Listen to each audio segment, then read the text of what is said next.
Welcome. In this lecture, we're going to talk about Chapter 1, the changing face of business.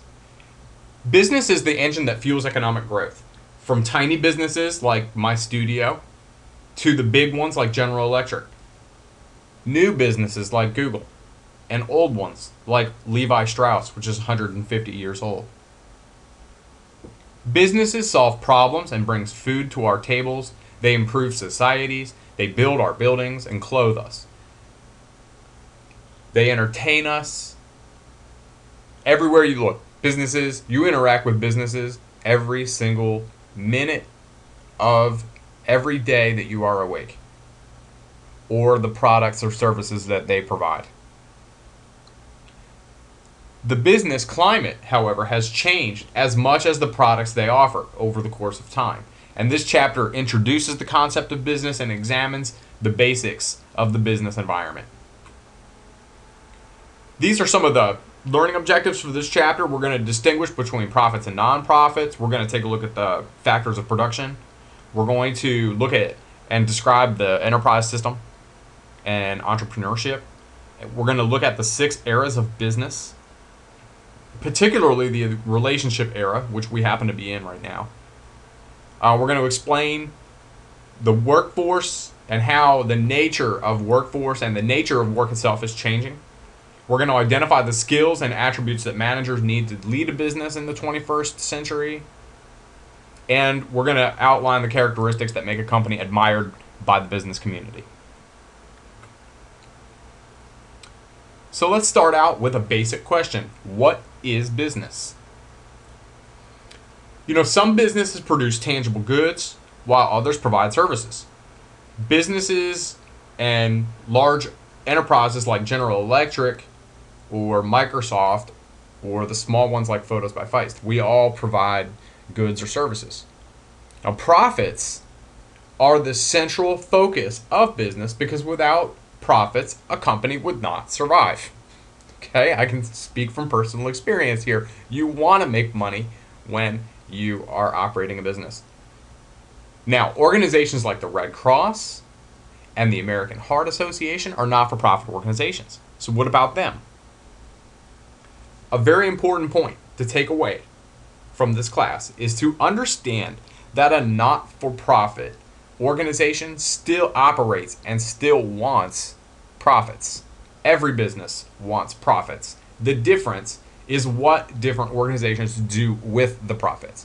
A not-for-profit invests those profits back into advancing its core mission, whatever that is, whether it's usually health or welfare of a particular cause is what the nonprofit is about. And so they take their profits and invest it in that.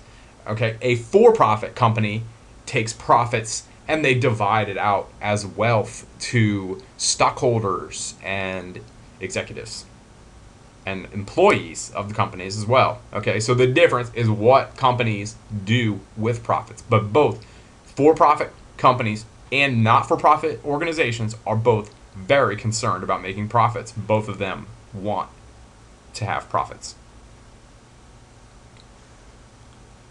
The Fortune 500, which is linked, it shows a link down there, and I did pull it up. I'll open a window here while I'm talking. The Fortune 500 lists the 500 top U.S. companies, and let me see where I already had it open. Here we go. And like when you open this list and take a look at it, you see some familiar companies. Oh, ExxonMobil is the biggest company in the U.S. just by revenues. And an important thing is take a look at this profits column. That's millions. So that's $41 billion in profit in 1 year. And you take a look at a lot of these are companies that you have heard of before: Ford Motor, General Electric, General Motors, Hewlett Packard, AT&T. I mean, these are a lot of companies that you have dealt with, you deal with maybe on a daily basis. So they produce this list every year, and it ranks companies in terms of their relative size based on their revenues. Okay, that's the Fortune 500, and we will use the Fortune 500 in this company for several different things. Now let's talk some about the factors of production. Whoops, hang on a second. I lost the PowerPoint that I'm following along on. Here we go. There are 4 basic factors of production. You've got natural resources, capital, human resources, and entrepreneurship. Natural resources include all of the production inputs that are useful in their natural state. So things like land, building sites, forest, and mineral deposits are all natural resources. They're all part of that. And businesses take those natural resources and they turn them into goods and services. Okay, then there is capital, which a lot of times people would say, capital is money. There's more to it than that. Yes, all of the things that are included in the capital factor of production cost money. But we think about the capital in terms of technology, tools, information, and physical facilities that help us produce goods and services. Then there's human resources, which includes anyone who works for a firm. Human resources includes both the physical labor and the intellect that comes along with hiring a skilled and diverse workforce. And last is entrepreneurship. And entrepreneurship is the willingness to take risks to create and operate a business in the first place.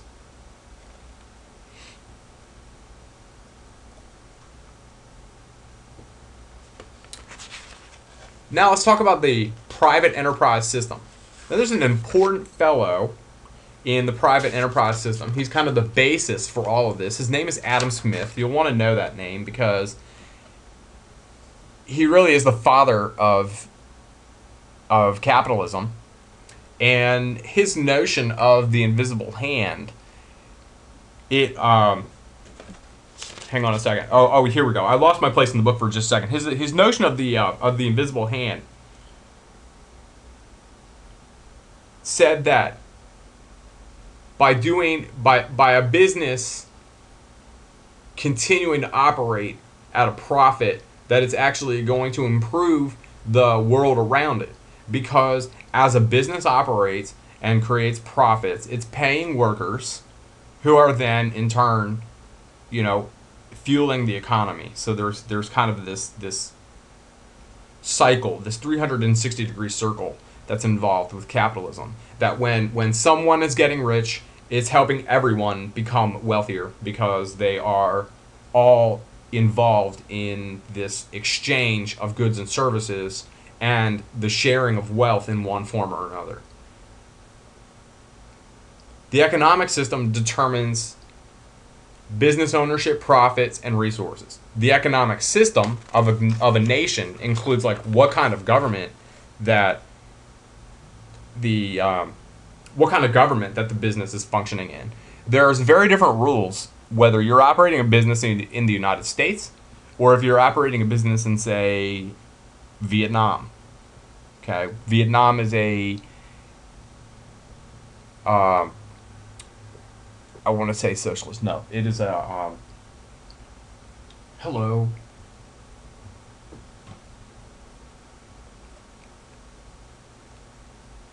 Okay, a funny thing happens when you switch books and they change everything on you. Is that like as you give a lecture, you sort of have this feeling like you've done this before, and in fact, like it's kind of like deja vu. But publishers change little things up. So anyway, I lost my train of thought there, and Vietnam is a communist country, right? I should know this. I've been there. You operate very differently in a communist nation than you do in a nation like us, which is more of a mixed economy. And so that's going to affect the kinds of businesses that evolve, and also how the business has access to things like natural resources and the business ownerships and how they share their profits. So let's talk for a minute about the private enterprise system. The economic system that a business is in is going to determine things like the methods of business ownership, how businesses have profits and what they do with them, and their access to resources. Take, for example, the difference between a business operating in the United States, which is more of a mixed economy, and that, by the way, mixed economy is the most prevalent form of economy in the world. Mixed economies, like the United States, you have pretty free access to resources. You're free to determine your own ownership, and depending on whether you're a public firm or a private firm or a not-for-profit, you do all sorts of different things with your profits. So that's one look at a private enterprise system. Another contrast with that would be like a communist nation like Vietnam, where the government actually owns most, if not all, of the natural resources. And so that pretty much changes everything in the way that businesses declare and share profits, and also it affects the forms of business ownership. So the nature of the economic system a business is involved in is going to change those parameters of how businesses are owned, how they distribute their profits, and how they access resources.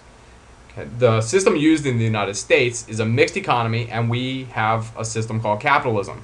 Adam Smith is a big name. You should know this one.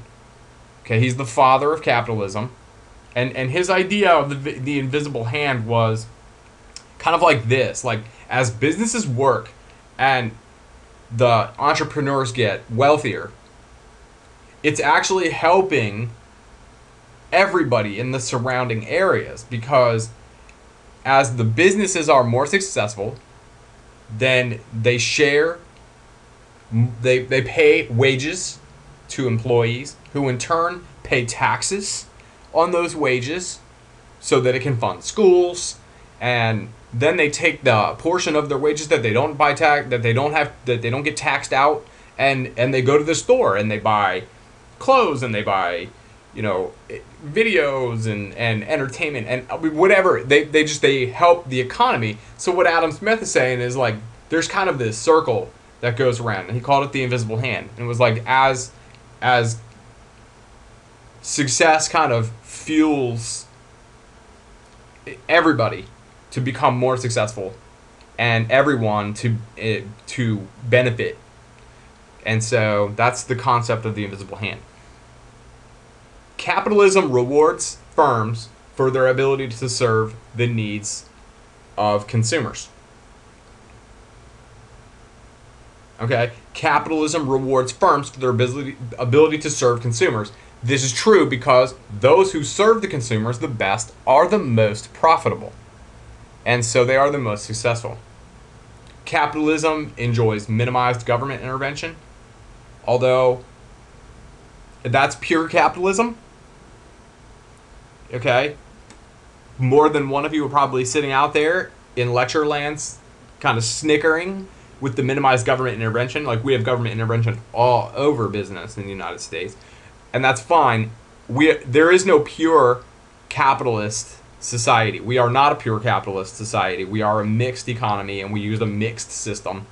And so, but in theory, we are talking about theories here. In theory, there's minimized government intervention in a capitalist system. Okay, and the last point about capitalism is that competition is the battle among businesses for consumer acceptance.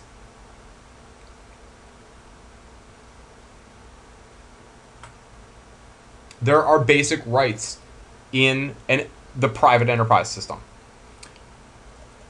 Okay, for capitalism to work, there must be certain rights.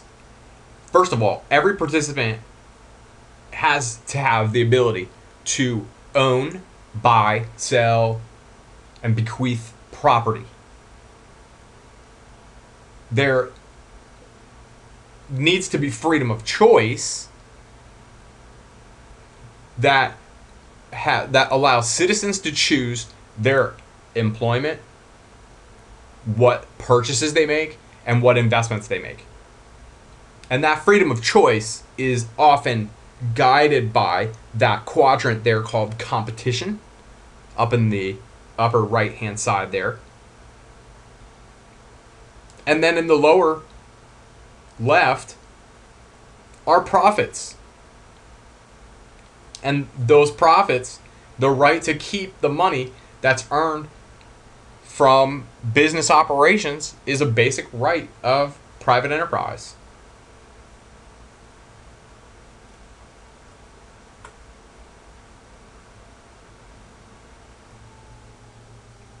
All right, let's talk for a minute about entrepreneurship within a private enterprise system.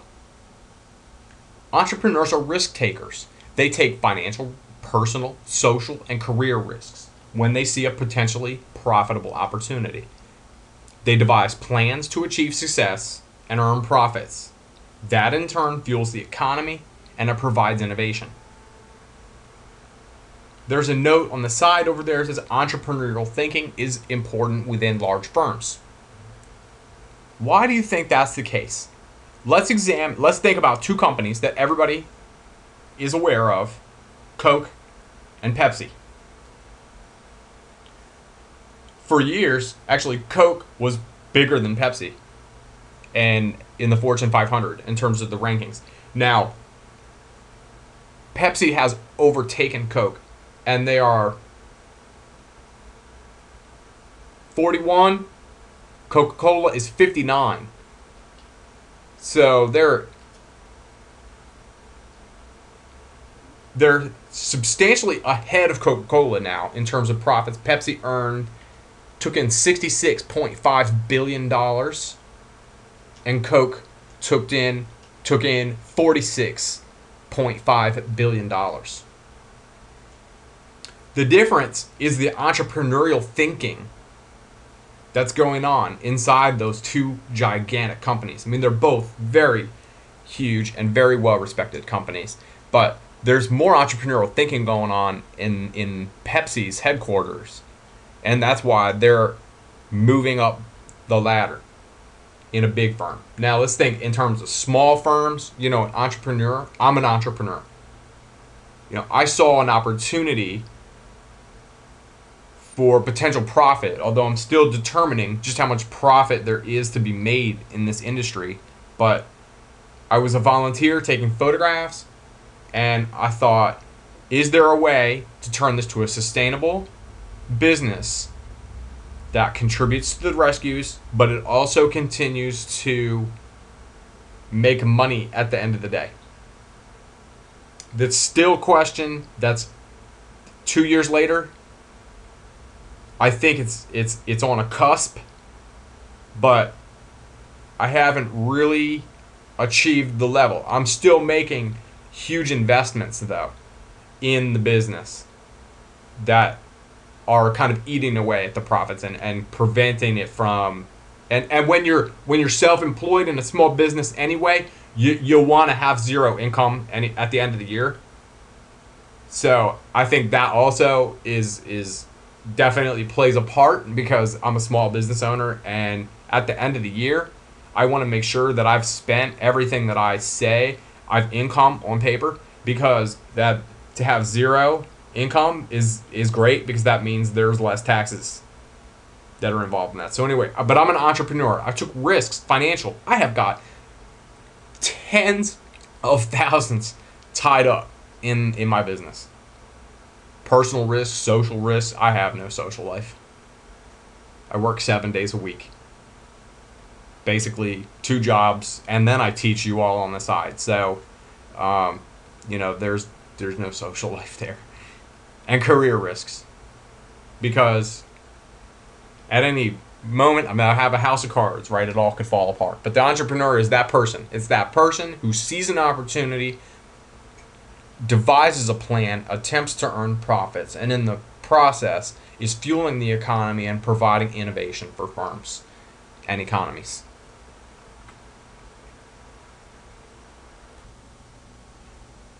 There are 6 basic eras in the history of U.S. business.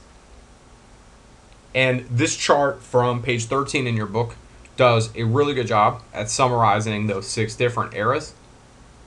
The first was the colonial era, and I can't even explain the typo that has occurred in the PowerPoint, but it's spelled correctly in your book. I can't edit this in PowerPoint though, because this is a graphic. But the colonial or the Clanolo period was the primarily agricultural period, and then that was followed by the Industrial Revolution, where we had mass production, and it was started to be aided by machines. Then there were industrial entrepreneurs who, really focused on entrepreneurial opportunities in the manufactured goods sector. Then there was this whole production, emphasis on producing faster, leading to assembly lines. Okay, then there was the marketing era, where satisfying the needs and preferences of consumer groups came to the forefront. And then what we are currently in is the relationship era, and that's where benefits derived from deep ongoing links with customers, employees, suppliers, and other businesses.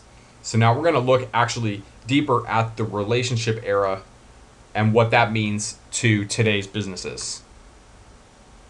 Okay, I'm going to advance the PowerPoint.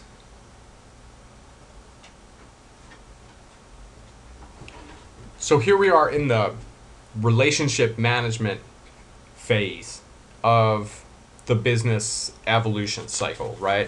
Or the evolution of the eras of business. We're in the relationship era, and you'll hear relationship management. You'll also hear CRM thrown around a lot. That's an industry buzzword. That's customer relationship management. Okay. Relationship management involves gathering knowledge of customer needs and preferences and applying that understanding to get as close to the customer as possible. And an example of this is Amazon.com. I buy everything from Amazon.com. Just about. It's, to me, one of the most amazing websites ever created, because not only does it list pretty much everything, the prices are better than anything that's out there, and I can shop with my Amazon card and earn points and then get free stuff and free shipping over 25, although I upgraded this year and got the Amazon Prime, so I get everything sent 2 days air for free. And so I buy things, and next thing you know, UPS is ringing my doorbell, and they've already delivered it a lot of times, so it's really fast. Anyway, the cool thing about Amazon, for those people that have used Amazon, is that they start to learn things that you've bought from them. And that company is uncanny in its ability to leverage the knowledge of customer needs and preferences. I'll buy a bunch of batteries or something, like rechargeable batteries, because I'm a huge consumer of rechargeable batteries with all the camera equipment that I use, and flashes and everything takes batteries, AA, AAA, and I buy a bunch of batteries. Then I go on next time, and they're saying, like, suggestion, maybe you'd like to have this battery storage box. And it's like, oh wow, actually I could use that. It's funny. I mean, that's how you manage the needs and preferences of consumer, and you apply that to get as close to the customer as possible. Relationship management depends on technology these days. In the old days, everybody just kind of knew everybody, and businesses were more kind of mom and pop. But these days, I mean, relationship management depends on technology. Another kind of interesting aside, by the way, is Google is, in my prediction, in the future, Google is going to be the company that knows more about us than we do about our own selves. And I think that their future as the biggest business in the world is going to be in the mining of data about consumers and their email conversations, and their whereabouts, all the stuff that they own so many different companies' blogs, and You know, it's just holy cow. Okay, so anyway, that's kind of an aside. That's just kind of freaky. But anyway, relationship management depends on technology. We're definitely in this era. There's an example of Amazon, a kind of freak you out example about Google and its future. And you know, now let's bring it home a little bit, and let me talk about the studio a little bit. I use relationship management is one of the cornerstones of my studio. I use personalized email that goes to all the clients that come into the studio. I personalize it with their name, their pet's name. I try to customize it as much as possible. I constantly will reach out to customers and you know just randomly just give a customer a phone call and you know talk to them for 15-20 minutes, you know, about their pet and how cute this picture turned out, da da da. And you know it's all about building and maintaining those relationships. I also do a lot through social media, so Facebook and Pinterest and that kind of thing. I'm not really much of a Twitter guy right now. I don't tweet.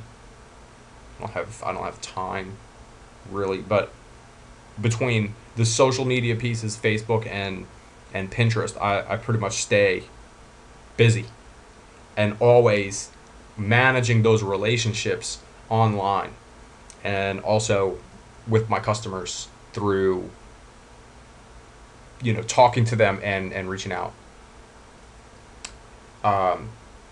over the phone and things like that. Okay, so now here we go. Let's talk about partnerships and strategic alliance. The book covers both topics. The partnership is an affiliation of two or more companies. I'd like to add a parentheses or individual. Okay, and maybe I can do that while I'm companies, you know, or individuals that help each other to achieve common goals. There are legal contracts and things of that nature that are guiding a partnership's function. A partnership doesn't just it most of the time is not just a handshake and two companies working alongside of each other smiling. There are usually legal pieces, and there are, you know, this person gets or entity gets X percentage of the profits, and this entity gets this percentage of the profits, and you know this is where there's legal boundaries set up in a partnership. The difference, a strategic alliance is a partnership formed to create a competitive advantage for both parties, and there's no legal stuff going on there. It's just two people that get together, and it's for the common good of both parties. An example is Amazon. Amazon sells tons of stuff, and it says, you know, sold by seller XYZ, fulfilled by Amazon. That's a strategic alliance, because what Amazon is saying is to seller XYZ, they're saying you sell electrical extension cords. I don't know. I'll think of random examples from Amazon because literally I use it to buy everything for the studio. So like they're electrical extension cords, and this vendor sells that. And Amazon doesn't sell electrical extension cords, but this vendor does. So they strategically align with that vendor. To offer me to sell me electrical extension cords, and in exchange for that alliance, Amazon is getting better because from the public relations perspective, me, Tom, the customer, I go to Amazon because I'm like, I'm going to go there and buy electrical extension cords. It's not something that Amazon normally sells. So that's something that they're benefiting from. The other party, seller XYZ, is benefiting because they're selling their electrical extension cords, except their store might be in Pittsburgh and they're selling to me in Norfolk. So they've just like opened up to an entire like worldwide audience by selling through Amazon. So the strategic alliance is, but seller XYZ could stop selling electrical extension cords through Amazon tomorrow, and there's no harm, no foul. It's just, you know, it's dissolved. So that's the difference between a strategic alliance and a partnership.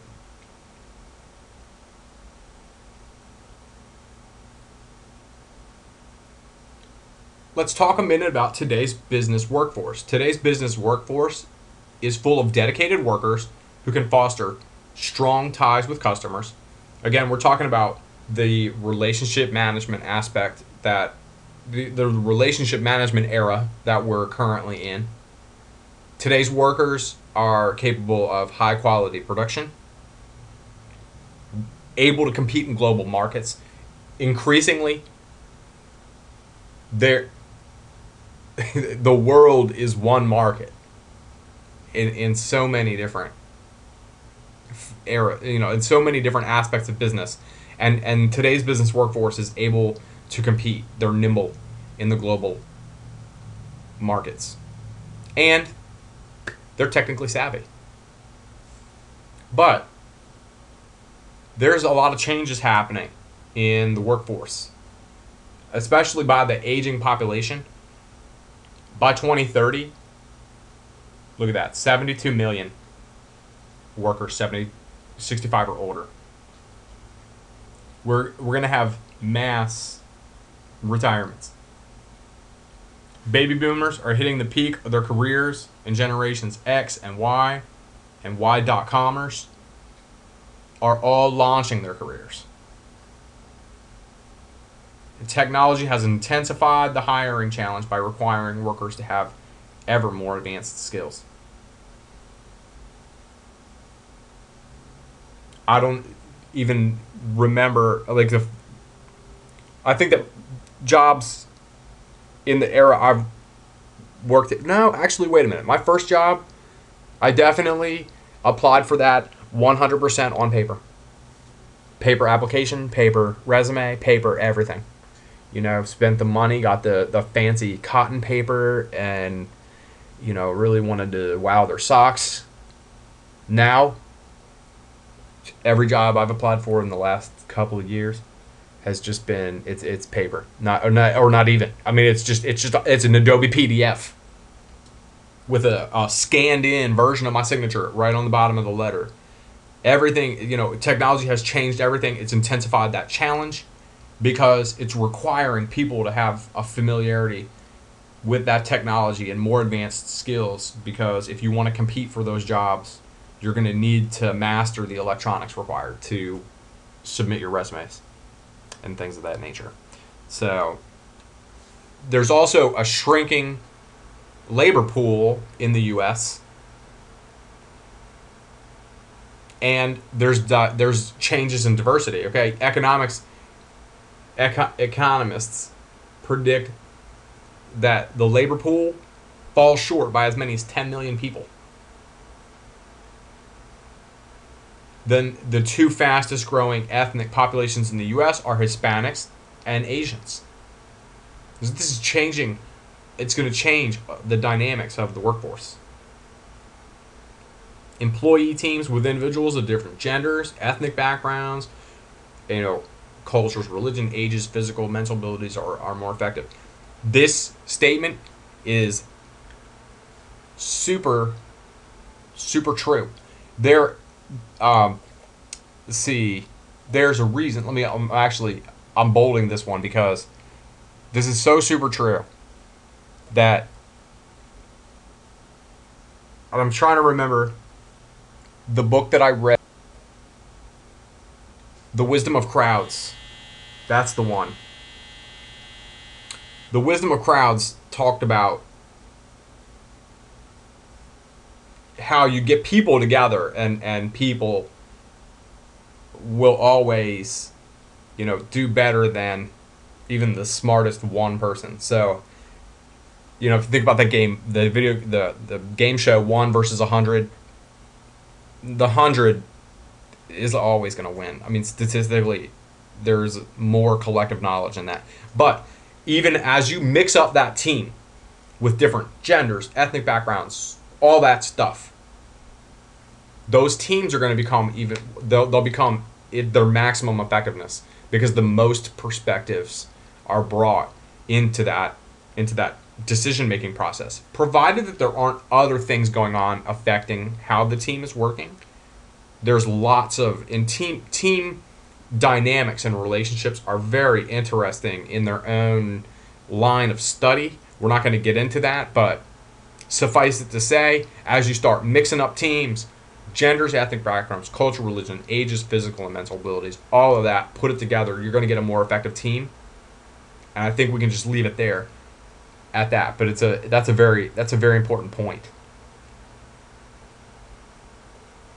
So another change that's been happening is when companies are outsourcing and offshoring. Outsourcing is when you use outside vendors to produce goods or fulfill services that were previously handled in-house or in-country. And an example of this is outsourcing of manufacturing. Made in China, made in Cambodia, call centers in India. You've got, this is outsourcing. You take services that or goods or services that used to be provided in-house, in-country, and you're literally moving them outside. Now, offshoring is the relocation of business processes to lower-cost locations overseas. So, this might be an example. Actually, offshoring.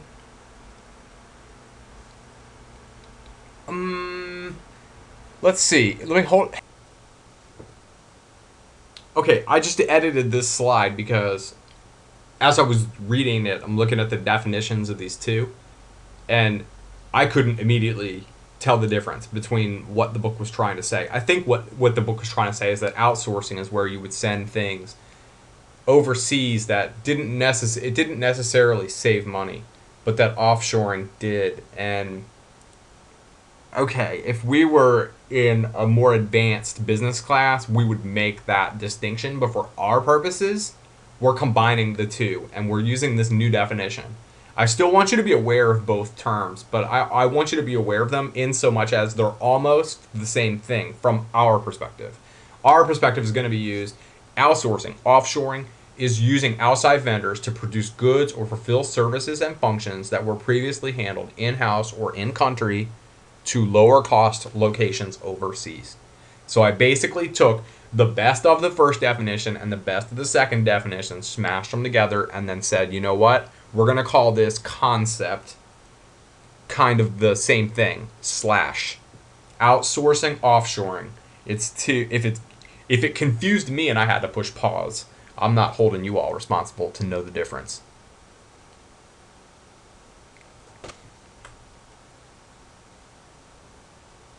So the workforce is also changing. So the workforce is moving overseas, and the workforce is innovating through collaboration. Younger workers are looking to something other than work comes first.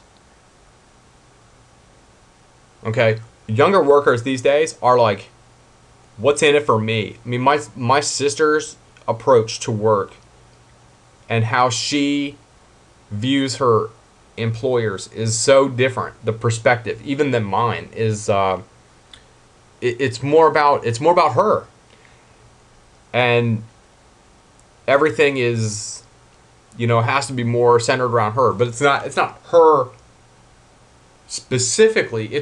That's just a different generation, and that's how their younger workers are looking. They're more concerned about themselves, but they have been growing up in a different kind of technological world and much different climate than we did. So anyway, other things becoming more popular: telecommuting and job sharing, because people are working from a distance and sharing the responsibilities, and in many cases wearing multiple hats because companies aren't hiring as many people these days. They're using a lot more part-time and temporary workers.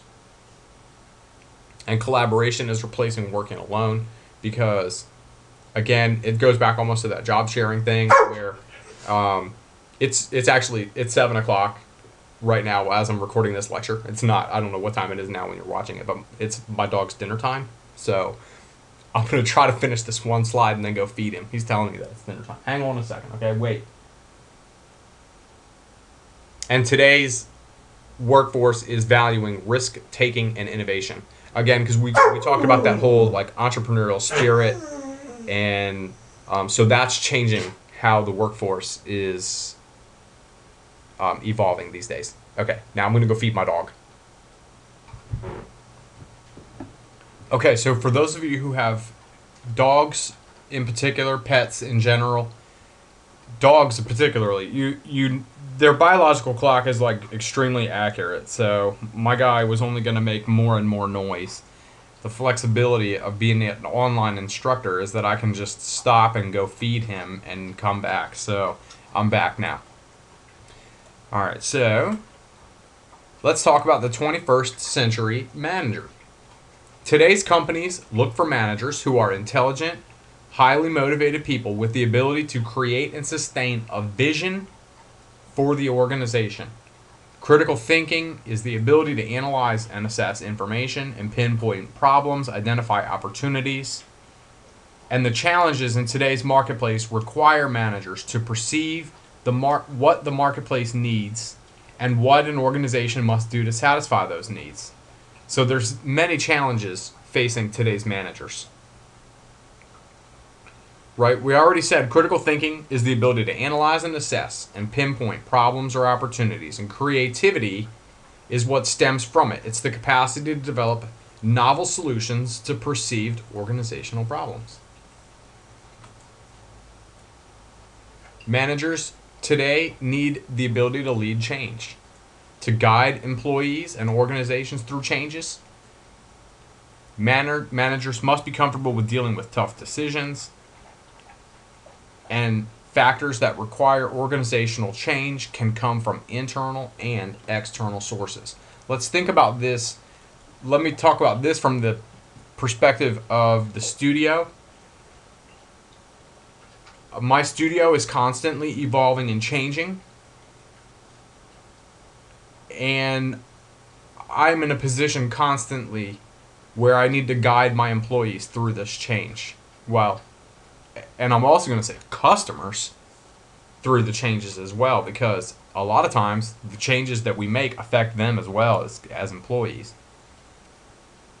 You got to be comfortable with tough decisions. They're not always easy. And they come from internal and external sources.